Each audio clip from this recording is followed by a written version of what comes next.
Journée de mobilisation à Thann, auxiliaires de puériculture, sages-femmes, mais aussi habitants de la vallée se sont réunis pour dire non, une fois encore, à la fermeture de leur maternité qui deviendra bientôt un centre de périnatalité de proximité. Même si la messe semble dite, ils veulent se faire entendre. Noémie Gachy, Vincent Lemiel. Pour crier leur colère, elles ont choisi le silence. Une sorte de marche funèbre dans les rues de Thann. Ces 15 sages-femmes et auxiliaires de puériculture sont venus marquer leur opposition face à la décision de l'Agence régionale de santé. À la fin de l'année, la maternité sera transformée en centre de périnatalité de proximité. Ils jouent sur les mots, ils disent on transforme pas, on supprime la maternité. Maternité, c'est des bébés qui viennent au monde. Un centre de périnatalité de proximité, c'est avant la naissance, après la naissance. On ne parle plus de naissance. Après la marche, elles avaient donné rendez-vous aux habitants de la vallée pour un pique-nique.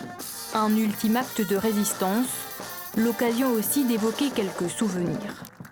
Moi-même, j'ai accouché à Thann de ma fille il y a 12 ans. J'ai été très bien prise en charge dans une maternité très familiale, où on s'occupe très bien de nous. On a l'impression que les gens sont là juste pour nous. Ça n'a rien à voir, j'imagine, avec les grands hôpitaux où il y a énormément de monde. Mathieu Lutringer sera papa pour la première fois dans quelques jours. Avoir une maternité à proximité de son domicile le rassure. On est sur place et on espère, si on a un deuxième enfant ou troisième enfant, pouvoir rester à Thann aussi et pas faire des heures de trajet pour pouvoir accoucher.